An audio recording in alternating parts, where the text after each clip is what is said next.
হ্যাঁ, আমার মার যেদিন ইন্তেকাল হয়েছে সেদিন আমি হজে গেছি। মার ইন্তেকালের দিন, মার দাফনের পরে, মার দুপুরবেলা দাফন হয়েছে, আমার রাতের ফ্লাইট ছিল 2015 সালে। আমি তাওয়াফে প্রথম তাওয়াফ, ফরজ তাওয়াফ, প্রথম তাওয়াফে আমি এক চক্কর রব্বির রহমহুমা কামা রব্বায়ানি সগীরা, রব্বির রহমহুমা কামা রব্বায়ানি সগীরা পড়ার সৌভাগ্য হয়েছে। বলেন না আলহামদুলিল্লাহ। রব্বির রহমহুমা কামা রব্বায়ানি সগীরা। আমার হুজুর বলতেন, আল্লাহর তরজমা হুজুর বলতেন, ছোটবেলায় আমার মা আমাকে কোরআন দিয়ে রহম করেছে, আপনি আজকে আমার মাকে রহমতের চাদর দিয়ে ঢেকে দেন। কি সবচেয়ে বেশি স্নেহ আমাকে কি দিয়ে করেছেন বলেন? কোরআন দিয়ে। বলেন কি দিয়ে? বলেন ছোটবেলা তো দুধ তো আপনাদেরকেও দিয়েছেন, আমাদেরকেও দিয়েছেন। দুধ তো সকলকেই দিয়েছেন, লেফ তো সকলকেই দিয়েছেন, পাখা তো সকলকেই দিয়েছেন, গরম পানি তো সকলকেই দিয়েছেন। বাড়তি পাওয়া, পৃথিবীর সবচেয়ে বড় পাওয়া, আমাদের আব্বা আম্মা আমাদেরকে কোরআন দিয়েছেন। কি দিয়েছেন বলেন? আমাদের আব্বা আম্মা আমাদেরকে কি দিয়েছেন বলেন? সব বাবা মা তো সব দেয় না? দেয় না বলেন? হ্যাঁ, সব বাবা মাই তো কমলা ছিলে ছিলে দিয়ে দেয়, সব বাবা মা তো দুধ দিয়ে দেয়, সব বাবা মাই তো খিচুড়ি পাকিয়ে দেয়, সব বাবা মাই তো টিন ছিলে ছিলে দেয় কি দেয় না বলেন?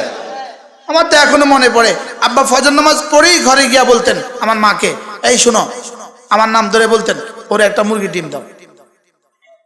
তখন না দেশের ডিম পাওয়া যেত, তখন কি হাম্বল দিস্তার ডিমগুলো ছিল যেগুলো খাইলে শুধু অ্যালার্জি হয়?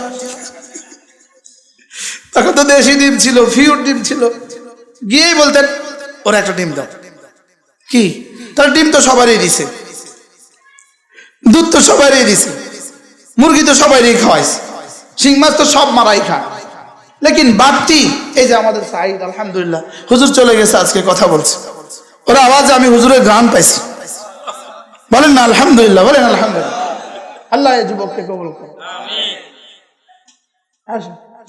আল্লাহ কবুল করেন। আপনারাও ভালোবাসবেন, আপনারাও খেয়াল করবেন, আল্লাহ কবুল ফরমান। আল্লাহ নওজওয়ানকে আল্লাহর ওলি বানায় দেন। হ্যাঁ, কালকে আমি হুজুরের বাসায় গেছি, হুজুরের ইন্তেকালের সময় মক্কা শরীফ ছিলাম।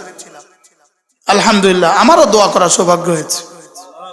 আমি হুজুরের কাছে পড়ছি, সরাসরি পড়ছি। এই মাঠেও তো আমি হুজুরের সাথে বয়ান করছি, এই মসজিদে হুজুরের সাথে বয়ান করছি না, এখানে হুজুরের সাথে বয়ান করছি, ওই মিরাজপুরের ওই পাড়া হুজুরের সাথে বয়ান করছি আমি। এই জন্য আমাদের উপরে আমাদের বাবা মার সবচেয়ে বড় ইহসান, মানুষ বনার পরে, মানুষ হওয়ার পরে, মানুষ হয়ে মার পেট থেকে আসার পরে সবচেয়ে বড় ইহসান আল্লাহ তাআলার, যে আমাদেরকে আল্লাহ তাআলা কোরআনে কারীম শিখিয়েছেন। বলেন কি শিখিয়েছেন? বলেন আবার বলেন কি শিখিয়েছেন? কোরআনে কারীম শিখিয়েছেন। এই জন্য কোরআনওয়ালা যেন সবওয়ালা।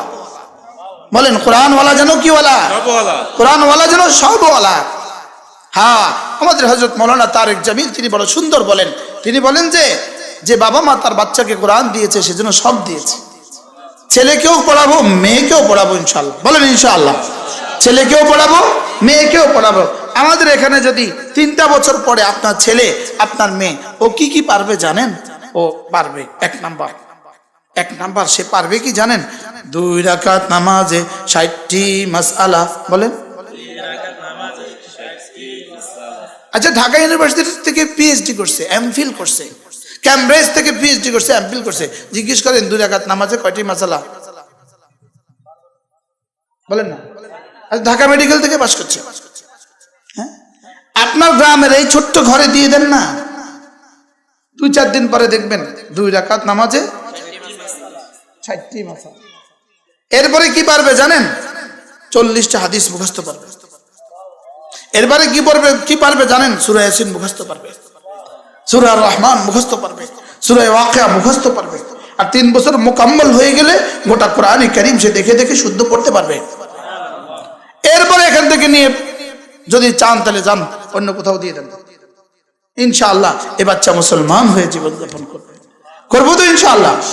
বলেন ছেলে মেয়েদেরকে দিন শিখাবো ইনশাআল্লাহ। বলেন ইনশাআল্লাহ। যারা শিখাননি তারা আল্লাহ তাআলার কাছে মাপ চেয়ে নেন, মাফ চাওয়ার হক আদায় করেন, না পিঠে একটাও মাটি ফুটতো না। প্রথম প্রশ্ন হবে তুমি তোমার ছেলেকে কোরআন কারীম পড়ালে না কেন? বলেন, তুমি তোমার ছেলেকে দিন শিখালে না কেন? বলো। ছেলে মেয়ে আমার অধিকার নয়, ছেলে মেয়ে আমাকে আমার রবের দেওয়া আমানত। হাকিমুল উম্মত মুজাদ্দিদ মিল্লাত আশরাফুল আল্লাহ বলতেন, আমার ছেলেকে মাদ্রাসায় দেওয়া, আমার মেয়েকে মাদ্রাসায় দেওয়া অর্থ হলো জান্নাত থেকে নিয়ে আসা ছেলেকে আবার জান্নাতের রাস্তায় তুলে দেওয়া। ছেলে মেয়ে ছিল কোথায়? আমরা ছিলাম কোথায় বলেন? জান্নাতে। আমরা ছিলাম কোথায় বলেন? জান্নাতে। এবার কোরআনে কারীম দিয়ে ওই বাচ্চাকে আবার জান্নাতের রাস্তায় তুলে দিলাম। এজন্য করবো তো ইনশাআল্লাহ। আল্লাহ তৌফিক দান করেন। ফারুক আয়াম টিভি। ফারুক আয়াম টিভি, হক্কানি ওলামাদের আগামীর পথ চলা।